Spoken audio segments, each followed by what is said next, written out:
ನಮ್ಮ ಮುಳಬಾಗಲು ಕೂಡ ತುಂಬಾ ಇಂಪಾರ್ಟೆಂಟು. ಇಲ್ಲಿ ಕೂಡ ಹಲವಾರು ಜನಾಂಗಗಳ ಪೈಕಿ ನಮ್ಮ ಕೊತ್ತೂರು ಮಂಜಣ್ಣ ಅವರು, ನಾನೊಬ್ಬ ಪಕ್ಷದ ಅಧ್ಯಕ್ಷನಾಗಿ ಹೇಳ್ತಾ ಇದ್ದೀನಿ. ನಾನು 30 ಪಂಚಾಯತ್ ಇದೆ, 31 ವಾರ್ಡ್ ಇದೆ. ಅವ್ರ ಮನೆಗೆ ಹೋಗ್ಬೇಡಿ, ಇವ್ರ ಮನೆಗೆ ಹೋಗ್ಬೇಡಿ, ಅವ್ರ ಹತ್ರ ಹೋಗ್ಬೇಡಿ, ಇವ್ರ ಹತ್ರ ಹೋಗ್ಬೇಡಿ. ಪ್ರತಿ ಮನೆಗೆ, ಪ್ರತಿ ಬಾಗಿಲಿಗೆ ಈ ದೀರ್ಘ ಸುಮಂಗಲಿ ಭವ ಕಾರ್ಯಕ್ರಮವನ್ನು ಹಲವಾರು ಜನಾಂಗಗಳ ಪೈಕಿ ನಮ್ಮ ಕೊತ್ತೂರು ಮಂಜಣ್ಣ ಅವರು ಶಾಸಕರಾಗಿದ್ದಾರೆ.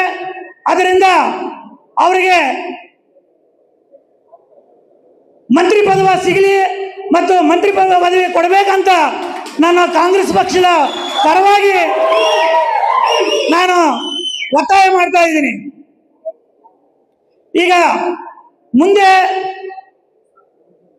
ಮಂಜಣ್ಣನವರು ರಾಷ್ಟ್ರ ರಾಜಕಾರಣ ಮತ್ತು ರಾಜ್ಯ ರಾಜಕಾರಣದಲ್ಲಿ ಬೆಳೀಬೇಕಾದ್ರೆ ನಮ್ಮ ಮುಳಬಾಗಲು ಕೂಡ ತುಂಬಾ ಇಂಪಾರ್ಟೆಂಟು. ಇಲ್ಲಿ ಕೂಡ ನಾನು ಶಾಸಕನಾಗಿ ಹೋದ್ರೆ ಅವರಿಗೆ ಬಲ ಬರುತ್ತೆ.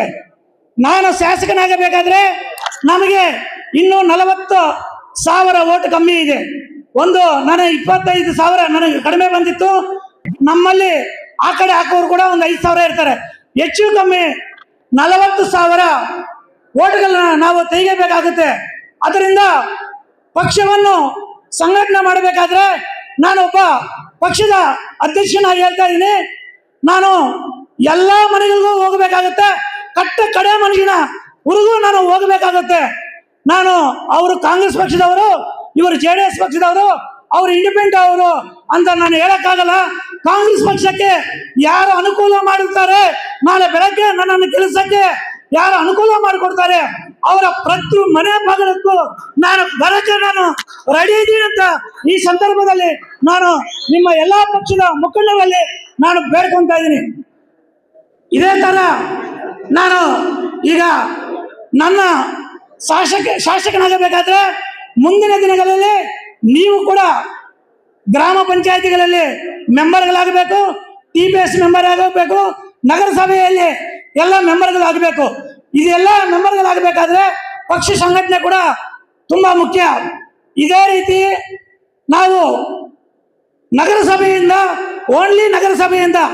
ಒಂದು ಮೀಟಿಂಗ್ ಅನ್ನು ಪ್ರತ್ಯೇಕವಾಗಿ ನಗರಕ್ಕೆ ಸಂಬಂಧಪಟ್ಟಂತೆ ಪ್ರತ್ಯೇಕವಾಗಿ ಒಂದು ಮೀಟಿಂಗ್ ಕರೀತೀನಿ. ಎರಡನೇದು ಮಹಿಳಾ ಶಕ್ತಿಗಳಿಗೆ ಅವರಿಗೆ ಉತ್ತೇಜನ ಮಾಡಕ್ಕೆ ಮಹಿಳೆಯರು ಕೂಡ ಒಂದು ಮೀಟಿಂಗ್ ಕರೀಬೇಕಂತ ಯೋಚನೆ ಮಾಡ್ತಾ ಇದ್ದೀನಿ. ಆಮೇಲೆ ನಾವು ದೀರ್ಘ ಸುಮಂಗಲಿ ಭವ ಕಾರ್ಯಕ್ರಮ ಪಂಚಾಯಿತಿ ಮಟ್ಟದಲ್ಲಿ ನಾವು ಮಾಡಿಕೊಂಡು ಹೋಗ್ತಿದ್ವು.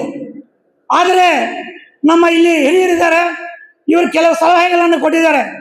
ನಾವು ಪಂಚಾಯಿತಿ ಮಟ್ಟದಲ್ಲಿ ಹೋದಾಗ ನಮಗೆ ಅಲ್ಲಿ 50% ಜನ ಮಾತ್ರ ನಮಗೆ ಕಾರ್ಯಕ್ರಮಕ್ಕೆ ಬರ್ತಿದ್ರು.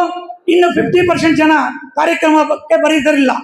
ಅದರಿಂದ ಈ ಕಾರ್ಯಕ್ರಮವನ್ನು ನಾವು ಪ್ರತಿ ಮನೆಗೆ, ಪ್ರತಿ ಬಾಗಿಲಿಗೆ ಈ ದೀರ್ಘ ಸುಮಂಗಲಿ ಭವ ಕಾರ್ಯಕ್ರಮವನ್ನು ತಗೊಂಡು ಹೋಗ್ಬೇಕಂತ ನನಗೆ ಸಲಹೆ ಕೊಟ್ಟಿದ್ದಾರೆ. ಆದ್ದರಿಂದ ಇದೇ ಶ್ರಾವಣ ಮಾಸ ಬಂದ ತಕ್ಷಣ, ಇನ್ನು 1 ತಿಂಗಳಿಗೆ ಶ್ರಾವಣ ಮಾಸ ಬಂದ ತಕ್ಷಣ ನಮ್ಮ ಹೆಣ್ಣು ಮಕ್ಕಳನ್ನು ಮುಂದೆ ಇಟ್ಟುಕೊಂಡು ಪ್ರತಿ ಮನೆ ಬಾಗಿಲಿಗೂ ಈ ದೀರ್ಘ ಸುಮಂಗಲಿ ಭವ ಕಾರ್ಯಕ್ರಮವನ್ನು ಹಮ್ಮಿಕೊಂಡು ಪ್ರತಿ ಮನೆ ಬಾಗಿಲಿಗೆ ಅರಿಶಿನ ಕುಂಕುಮ ಕೊಡಕ್ಕೆ ನಮ್ಮ ಮುಖಂಡರ ಸಹಕಾರದೊಂದಿಗೆ ಬರ್ತೀನಿ ಅಂತ ಈ ಕಾರ್ಯಕ್ರಮದಲ್ಲಿ ನಾನು ಹೇಳ್ತಾ ಇದ್ದೀನಿ. ಒಂದು ಪಂಚಾಯಿತಿ ಒಂದು ಕಡೆ ಸ್ಟಾರ್ಟ್ ಮಾಡಿದರೆ ಅದೇ ಪ್ಯಾರಲಲ್ ಆಗಿ ನಗರಸಭೆ ಸದಸ್ಯರು ಇಲ್ಲಿರ್ಬೋದು, ನೀವು ಎಲ್ಲ ಗಮನಿಸ್ಕೋಬೇಕು.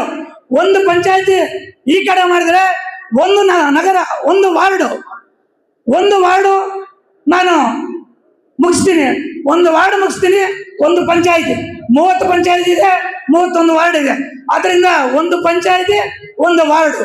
ಈಗ ಪ್ಯಾರಲಲ್ ಆಗಿ ಪಂಚಾಯಿತಿನೂ ಮುಗಿಸ್ತೀನಿ ಮತ್ತು ವಾರ್ಡುನು ನಾನು ಮನೆಗೂ ನೆಕ್ಸ್ಟ್ ಮಂತ್ ಇಂದ ಮನೆಗೂ ದೀರ್ಘ ಸುಮಂಗಲಿ ಭವ ಕಾರ್ಯಕ್ರಮವನ್ನು ಮಾಡಕ್ಕೆ ಪ್ರತಿ ಮನೆಗೂ ನಗರದಲ್ಲೂ ಕೂಡ ಬರ್ತೀನಿ ಅಂತ ಈ ಸಂದರ್ಭದಲ್ಲಿ ಮಾತು ಕೊಡ್ತಾ ಇದ್ದೀನಿ. ಅದರಿಂದ ಹತ್ತಿರದಲ್ಲೇ ನಿಮ್ಮ ಗ್ರಾಮ ಪಂಚಾಯತಿ ಎಲೆಕ್ಷನ್ ಬರ್ತಾವೆ, ನಿಮ್ಮ ಜಿಲ್ಲಾ ಪಂಚಾಯತಿ ಎಲೆಕ್ಷನ್ ಬರ್ತಾವೆ, ನಗರಸಭೆ ಎಲೆಕ್ಷನ್ ಬರ್ತದೆ. ಅದರಿಂದ ದಯವಿಟ್ಟು ನೀವು ಅವ್ರ ಮನೆಗೆ ಹೋಗ್ಬೇಡಿ, ಇವ್ರ ಮನೆಗೆ ಹೋಗ್ಬೇಡಿ, ಅವ್ರ ಹತ್ರ ಹೋಗ್ಬೇಡಿ, ಇವ್ರ ಹತ್ರ ಹೋಗ್ಬೇಡಿ ಅಂತ ದಯವಿಟ್ಟು ಸಲಹೆಗಳನ್ನು ಕೊಡ್ತೀರಾ. ನನಗೆ ಹೆಜ್ಜೆಯಲ್ಲಿ ಹೆಜ್ಜೆ ಹಾಕಿ ಕೈ ಜೋಡಿಸಿ ಪ್ರತಿ ಮನೆಗೂ ಬರಕ್ಕೆ ನೀವು ಸಹಕಾರ ಕೊಡಬೇಕು. ನೀವೆಲ್ಲ ಬಂದು ನನಗೆ ಕೈ ಜೋಡಿಸ್ಬೇಕಂತ ಈ ಸಂದರ್ಭದಲ್ಲಿ ನಿಮಗೆ ಎರಡು ಕೈ ಎತ್ತಿ ನಮಸ್ಕಾರ ಮಾಡುತ್ತಾ ಬೇಡ್ಕೊಂತ ಇದ್ದೀನಿ.